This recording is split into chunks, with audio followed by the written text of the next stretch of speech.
Welcome to A Slice with Dice, where we explore the real-life experiences of school leadership. I'm Corey Alderdice, Executive Director of the Arkansas School for Mathematics, Sciences, and the Arts. I'm a seasoned school administrator of specialized programs and will share personal reflections, lessons learned, and insights from the ever-evolving world of education. Whether you're a teacher, leader, parent, or simply passionate about schools, join me as we dive into the challenges and triumphs of guiding schools and shaping our communities. Here's this week's thought. I want to highlight a concept that originally comes from the tech world, but has powerful implications for school administrators. It's called founder mode, and it was coined by Paul Graham in an essay that's made waves in recent months among startup founders. But here's the twist. What if we applied the principles of founder mode to how we lead schools? In his essay, Graham draws a line between two very different ways to lead an organization, founder mode and manager mode. The former is about the hands-on, deeply involved leadership that founders of startups often have in the early days of their companies. It's passionate, it's detailed, and it's personal. The latter, manager mode, is what happens when leaders step back, delegate, and trust their teams to carry out the vision with little interference. Now, if you're thinking, this sounds like micromanaging versus empowering your team, and you're not entirely wrong, but there's a lot more to it than that. You see, Graham's idea is that while manager mode works well in large, stable companies, it's not always effective in dynamic, evolving environments like startups or, dare I say, schools. Schools, much like startups, are constantly changing. New policies, new students, new challenges. There's always something that requires a leader's attention. And just as a startup founder can't afford to disconnect from the core of their business, a school administrator can't afford to disconnect from the day-to-day realities of their school. Let's break this down a bit. Graham talks about how founders, when they shift into manager mode, often feel like something's wrong. They've been told by well-meaning advisors to step back, hire good people, and let them do their jobs. Sounds great, right? But when they do this, things often start to go south. But why? Because founders bring a unique energy, vision, and deep understanding of their company that simply can't be replaced by even the most talented hires.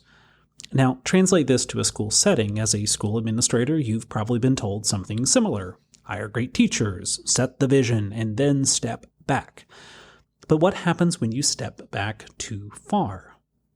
You might start to notice that the culture of your school isn't quite what you envisioned, or that certain programs aren't being implemented with the same enthusiasm you'd hope for. That's because, like a founder, your presence and your deep engagement are crucial.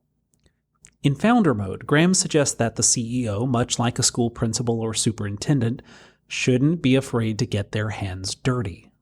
Again, this doesn't mean micromanaging, but it does mean being involved in the details that matter. For instance, Steve Jobs, during his time at Apple, ran annual retreats for the 100 most important people at the company. Not necessarily the highest ranking, but the ones who were making the most impact. Imagine what that could look like in a school, an annual retreat with your most innovative teachers, your most engaged parents, or even a group of students who have shown remarkable leadership. The idea is to keep your finger on the pulse of the organization, to know what's really happening, and to ensure that the culture and vision are alive and well.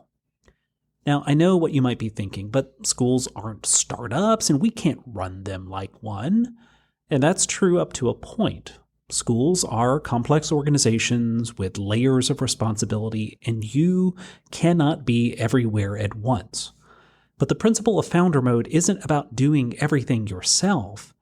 It's about staying connected to the core mission and being present where it matters most.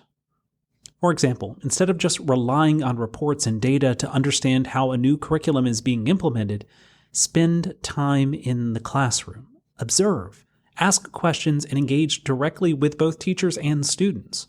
Or consider how you might involve yourself in the professional development of your staff, not by just sending them to workshops, but by participating in those workshops alongside them, demonstrating your commitment to their growth. Another key aspect of Founder Mode is about breaking down the traditional hierarchy. In his essay, Graham mentions how the idea of skip-level meetings, where a CEO meets with employees several levels down the org chart, is considered unusual in the corporate world, but in Founder Mode, this becomes the norm. For school administrators, this can mean bypassing the usual chain of command to hear directly from teachers, students, or even support staff. These are the people who experience the day-to-day realities of school life, and their insights are absolutely invaluable. By maintaining these direct lines of communication, you not only stay informed, but also build a culture of trust and collaboration. People feel seen and heard, and they know that their voices matter. This isn't about undermining your leadership team. It's about complementing it with your presence and involvement. So as we wrap today's episode, consider how you might shift into Founder Mode in your own leadership.